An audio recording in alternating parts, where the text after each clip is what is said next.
So stuff in black is the verse. Orange or whatever color that is, Vandana knows better than me about colors, is the chorus. And there's one little blue thing which is a bridge. This song is in AABA format, which is like the most famous format for pop songs. What it means is that you have units of, if you call a unit an A, a verse and a chorus, and then it repeats again, you have the verse and chorus. According to me, that's a way of setting up an expectation. You do something once, then you do it a second time and the listener says, okay, there's a pattern here, and then just when they get used to the pattern, you go and do something very different, B, or a bridge, and then you come back and do the A, and that keeps the song 4 minutes long and interesting, and radio will play it and all that. So, it's like this.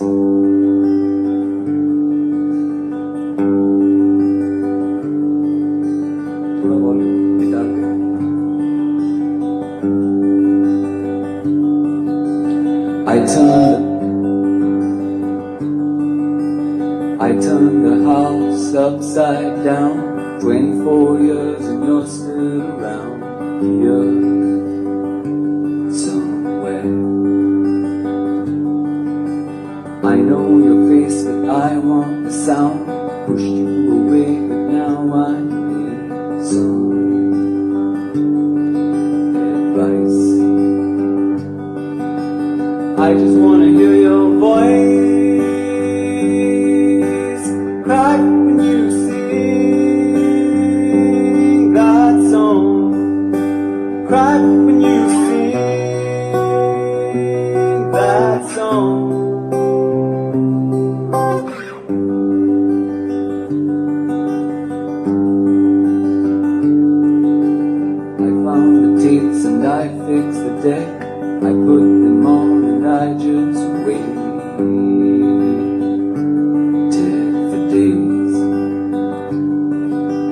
I heard them sing and I heard them speak, planets spinning but I couldn't see the sun. I just wanna hear you say something really mundane to me, something really mundane to me.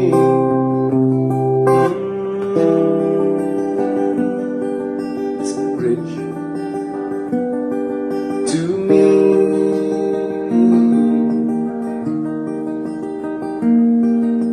Say something, anything.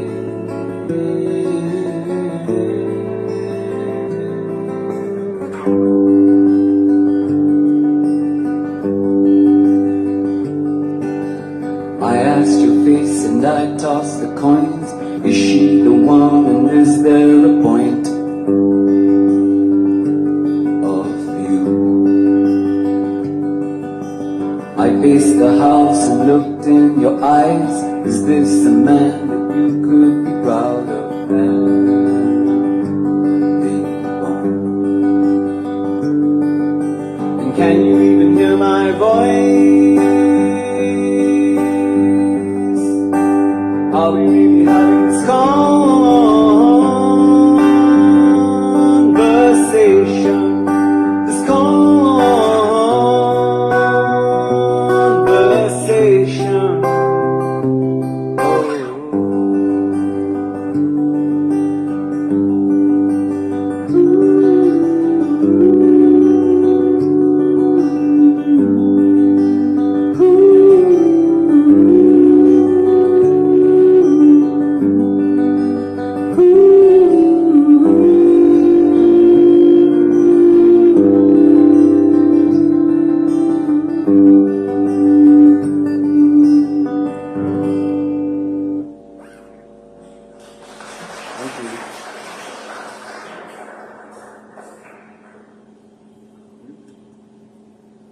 Right, so this is first version. I stopped saying 1.2. I made the point.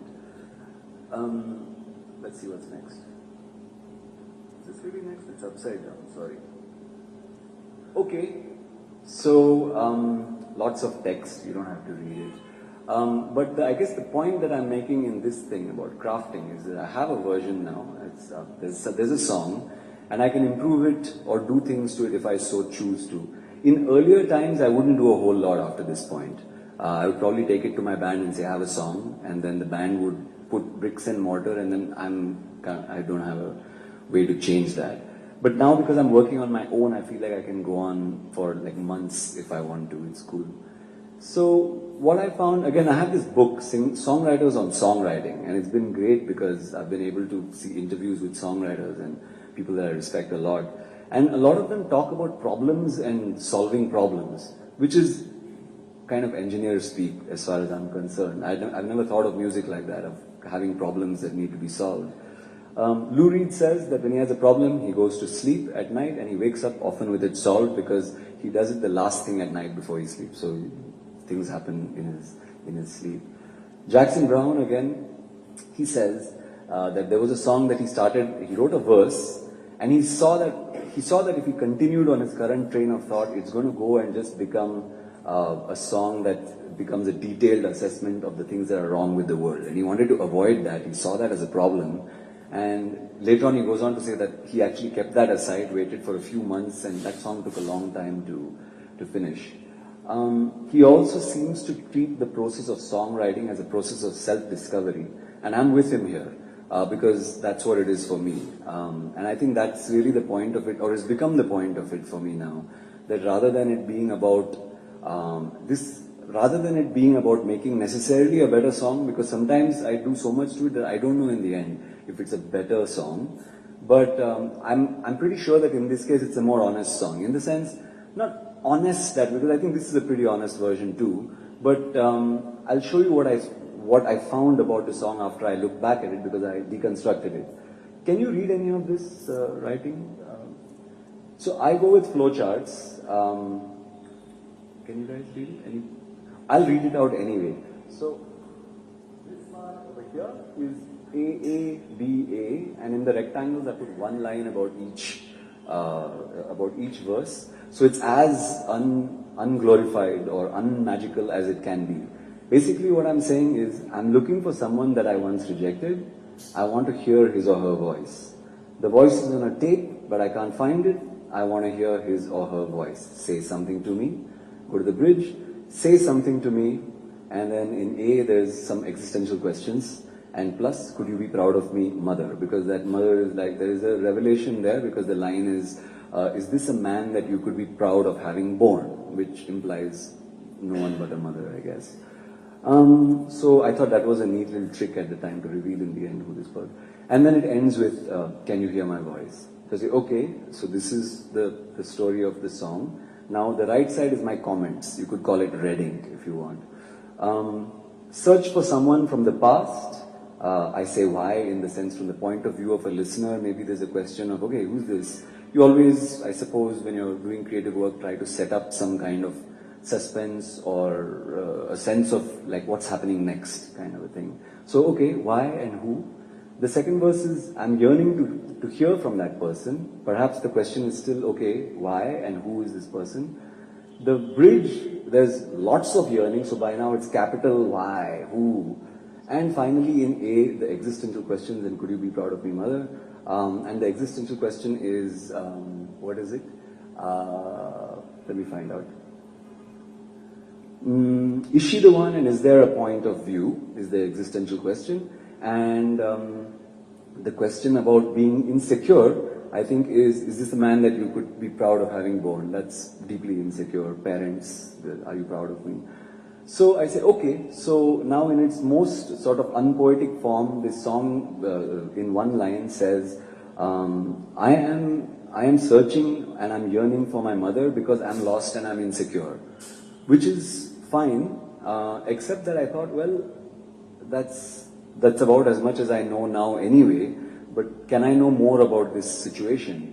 So I thought, okay, well now I need to figure this out, because now it's 2015 and I want to go back to 2012. So I picked up my green book in which I write, and I wrote myself a fairly long essay just trying to get back into that space. I checked emails and whatnot to remind myself about who I was in touch with at the time and whatnot. And the essay looks, these are some copies. I'm not going to read the whole thing, don't worry, but it's kind of like this. But I will read parts of it. Part of this is also like writing, songwriting, and me reading this stuff is also about the catharsis. As I say it, I feel better about it. So it starts off with something like, I'm looking back at my emails. There's a person here who's calling my bluff, asking me difficult questions, testing my boundaries. And he seems to be really sort of being able to get inside of me, uncomfortable places, asking difficult questions. And I'm left with fear and impotent rage. So where was this fear coming from? Because it's easy enough to blame a person, but really this is something that's, I'm being touched somewhere that's vulnerable. So what's that about? I go further and find that at the time, like I was just documenting how I felt. I remember feeling as though my frame of reference was kind of shattered. I was rudderless and floating at the time. I kind of floated back home. And then there's some interesting things that's come out, frightened of who I might be, what I might find if I peered too much into myself. I was seeing myself as a fallen man rather than a person that had taken a fall, as a failure rather than someone who had failed at something. And I realized that a lot of this, like what had happened at the time, was related to self-image. So I had this image of myself. So I said, okay, let me try to recall what this image was. And this image that I had was kind of a person with a zest for life, a sense of humor, curiosity, love for travel, new things, popularity, being used to popularity, destiny for bigger things. That was a big one.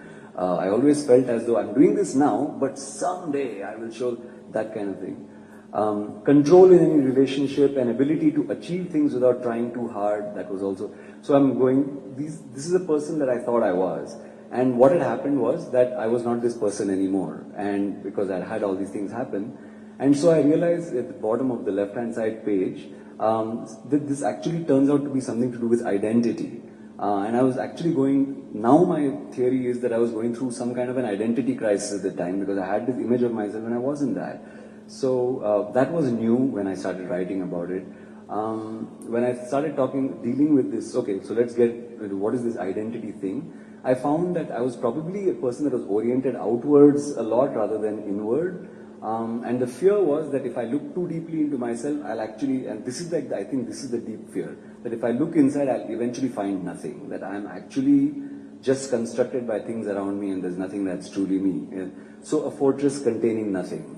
And both are kind of like fortresses and containing nothing. So this sense of defending a falling castle, and I'm not even sure if there's anything to defend in that castle. Going further, bottom of the left page, I see the flawed personality. Okay, this is starting to get depressing now. I'll finish this quickly. It felt as though I was a puzzle that needed to be solved, and somehow the key to that puzzle lay with my mother. So on the top, I quickly scribble a line, I'm the riddle and you are the key. And as her birthday approached, I felt like I was being seized and taken back home by the wind, like someone from a Murakami novel, just going with the flow and things are happening. And so I'm looking to her for a key as though she could help me with something to find out who I am, a seed of something to hold and believe in because I'd kind of lost a lot of that belief. And finally I finished with, I was trying to construct her with whatever pieces I had, photographs, memories, her voice on the tape. And it turns out that it was kind of like she was pieces of a jigsaw puzzle that I was trying to put together, and I also felt that way and I needed the help. So I went and read this essay 2 or 3 times and I started doing all this underlining stuff because stuff that's underlined is okay, these are things that might be used in the future. And so when I look back at the underlined stuff, I come up with a verse over here like this on the right. I'm the riddle and you are the key. A fortress with nothing, the walls are crumbling behind me. If I piece you together, could you speak to me? Give me a piece of something to believe. I say, okay, there's a new verse here, and it's certainly about identity because I realized while writing this, I definitely wanted something about loss of identity and that crisis to be there. So this I thought was good for that. But where's it going to go? So I go back to the song and I say, okay, if I look at my comments on the right side, search for someone from the past who yearning to hear from that person and lots of yearning. So that looks like an inefficient way to use time and lyrics. So I think it's got to be up there, somewhere in there. So what I decided to do was try to find if A and A can be put together into a single verse and insert this new verse somewhere, probably the second verse, because the first one has to be a good intro into the song. And then what happens is the last part, A, existential questions, could you be proud of me? I'm not sure anymore what is going to do, because once I insert it, I have to see how this is going to flow. When I actually wrote it, and I changed it a few times, it became this. So I'll play that for you now. So this is a new version, and I'll just play it. I also started playing electric guitar for this one, which turned out to be good, and I decided to keep it, which is why I brought my electric guitar. And I'll tell you in a second why I think so.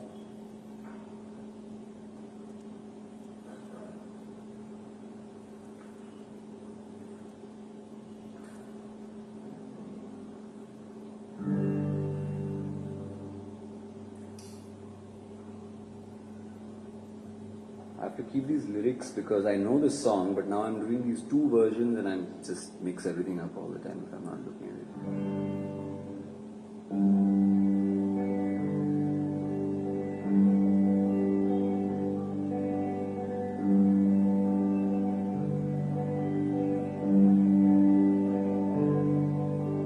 I turned the house upside down, 24 years since you've been around here. Anywhere I find the tapes that might have the sound, I play them all and I just wait for days. I just wanna hear your voice crack when you sing that song. Crack when you sing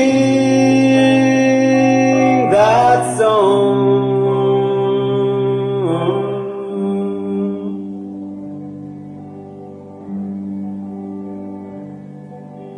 I am the riddle and you are the key, an empty fortress, the walls are crumbling behind me. If I put you together, could you speak to me? Give me a piece of something to believe.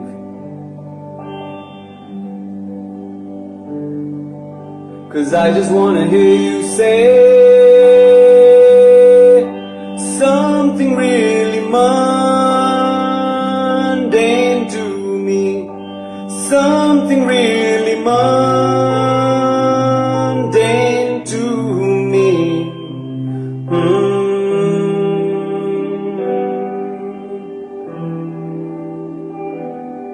To me.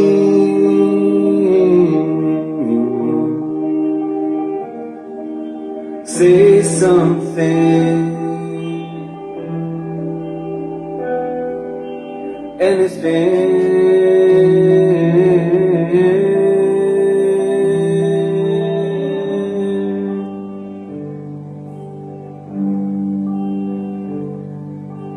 I ask your face hanging on the wall, did I do okay? Did I let you down? Down, down. I pace the house and look in your eyes. Is this a man that you could be proud of having born? And can you even hear my voice? Are we really having this conversation? This conversation? Oh.